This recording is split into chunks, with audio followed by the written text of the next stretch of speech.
Assalamualaikum. Hope you guys are doing well. Junaid Kashif here. अच्छा जनाब, आज जो मेरे पास टॉपिक है वो है O level Pakistan studies history का टॉपिक है। मैं आप लोगों के साथ स्क्रीन शेयर करता हूँ, फिर इंशाल्लाह हम इसको स्टार्ट करते हैं।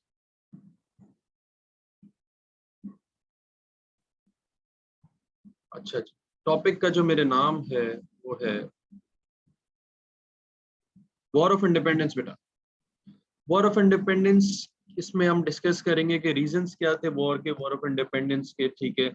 उसके बाद फेल क्यों हो गई थी, और उसके बाद उसके इफेक्ट्स क्या क्या आए थे, रिजल्ट क्या आया था उस वॉर ऑफ इंडिपेंडेंस का। तो देखेंगे, बहुत सिंपल करके पढ़ेंगे टॉपिक को इंशाल्लाह। मुश्किलात कम से कम होंगी या होंगी नहीं इंशाल्लाह। स्टार्ट करते हैं वॉर ऑफ इंडिपेंडेंस। बेटा, पहली चीज मेरे पास जो सामने आ रही है वो है रीजंस फॉर आउटब्रेक। बेटा, किसी भी वॉर होने से पहले उसके कुछ ना कुछ रीजंस होते हैं। ऐसे ही नहीं होता कि अगर किसी का दिल कर रहा है तो आके जंग लड़ना शुरू कर दे, ठीक है। तो क्या क्या रीजंस थे, पहले रीजंस डिस्कस करते हैं। पहला रीजन था, ब्रिटिश ने डॉक्ट्रिन ऑफ लैप्स इंट्रोड्यूस किया था। बेटा, डॉक्ट्रिन ऑफ लैप्स क्या था कि उन्होंने बोला था कि अगर कोई लोकल रूलर है इंडियन, अगर उसके पास कोई मेल हायर नहीं है, मेल हायर मतलब कोई बेटा नहीं है उसके पास, तो उसके मरने के बाद उसकी जितनी भी टेरिटरी है सारी कौन कब्जा कर लेगी? सारी बेटा ब्रिटिश कब्जा कर लेगी, ठीक है। तो ये उनका एक मूव था इंडिया पे अपना होल्ड पक्का करने का, सब कॉन्टिनेंट पे अपना होल्ड पक्का करने का। जिन जिनके पास बेटी है बेटा नहीं है तो उनकी सारी की सारी टेरिटरी ब्रिटिश जो है ना कॉन्फिस्केट कर लेते थे। दूसरा पॉइंट था बेटा, मुगल फैमिली जो थी वो रेड फोर्ट ऑफ दिल्ली में रहते थे, ठीक है। उनका एक सिंबॉलिक था, घर था रेड फोर्ट ऑफ दिल्ली, जहाँ पे लाल किला, ठीक है। तो ब्रिटिशर्स ने क्या किया, उनको वहां से मूव करके एक छोटे से बेंगलोर जिसका नाम है कुतुब शाही, वहां शिफ्ट कर दिया था। तो ये उनके लिए एक एज अ मिस ट्रीटमेंट था, उनकी प्रेस्टीज में अफेक्ट हुआ था कि उनको इतने बड़े महल से निकाल के छोटी सी जगह पे कर दिया। अच्छा बेटा, English replaced Persian as the official language of administration, ठीक है। इंग्लिश जो है ना पर्शियन को रिप्लेस कर दिया था इंग्लिश ने, और इंग्लिश अब यूज हो रही थी ऑफिशियल लैंग्वेज ऑफ एडमिनिस्ट्रेशन के तौर पे। बेटा, lack of jobs in civil service. बेटा, सिविल सर्विस की जॉब्स का मतलब गवर्नमेंट सरकारी नौकरियों में जो है ना इंडियंस को नहीं लिया जा रहा था, सिर्फ ब्रिटिशर्स ही थे उसमें सिविल सर्विस। इसमें मेरा ख्याल है कोई मसला नहीं होगा। अगली स्लाइड की तरफ चलते हैं। बेटा, ये था पहला रीजन मेरे पास जिसका नाम था पॉलिटिकल रीजन। अब दूसरा रीजन मेरे पास है जिसका नाम है मिलिट्री रीजंस। मिलिट्री रीजंस क्या थे?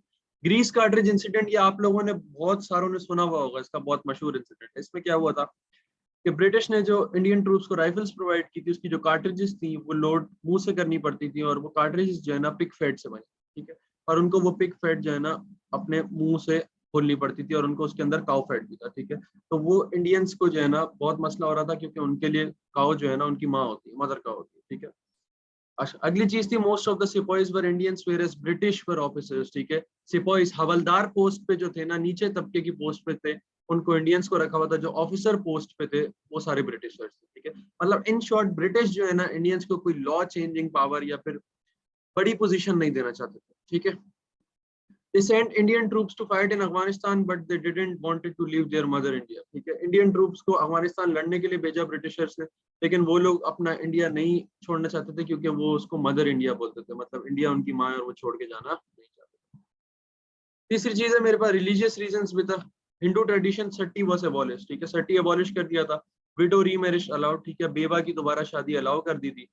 Christian missionaries made schools taught Christianity, ठीक है।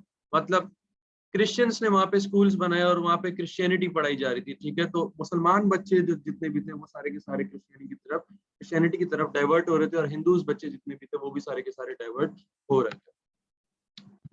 अच्छा जनाब, अगली चीज है मेरे पास सोशल रीजंस।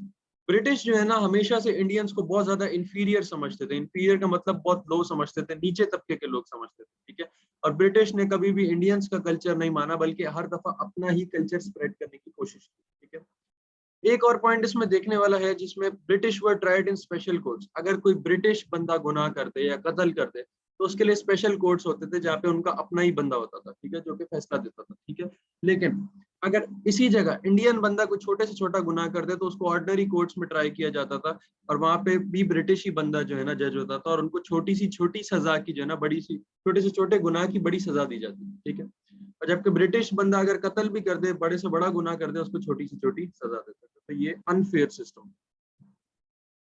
बेटा ये हो गए, मैंने आपसे डिस्कस किए रीजंस फॉर आउटब्रेक। धमाका होने से पहले रीजंस क्या थे, बात ऐसे समझिएगा, मतलब जंग होने से पहले के रीजंस क्या थे, जंग हुई क्यों। अब रीजंस फॉर फेलियर, अब ये वॉर ऑफ इंडिपेंडेंस जो है ना, इंडियंस हार गए। अब हारे क्यों थे, उसकी भी कुछ वजूहत होंगी बेटा, वो देख लेते हैं। There was disunity among rebels, ठीक है, आपस में ही उनके अंदर डिसयूनिटी थी। लैक्ड अ कॉमन पर्पस, एक ऑब्जेक्टिव की तरफ नहीं थे, एक कॉमन पर्पस नहीं था उनको कि हमें ब्रिटिश को इंडिया से बाहर निकालना। सब अपने पर्सनल इंटरेस्ट के लिए लड़ रहे थे कि हमें इससे क्या फायदा हो सकता है, ठीक है बेटा। Princely states rulers supported British. Princely state अगर आसान जबान में समझाऊं तो किंग्स होते थे उस वक्त, जिनकी पूरी पूरी टेरिटरीज होती थी, वो खुद संभालते थे, ठीक है। तो वो जितने भी रूलर्स थे ना, उन्होंने ब्रिटिश को सपोर्ट किया। क्यों किया, क्योंकि उनको पता था कि इंडियंस हार जाएंगे और ब्रिटिश की हुकूमत आएगी तो फिर हमें इन्हीं से फायदा, ठीक है। फिर वही बात आ गई, they fought for their personal interest.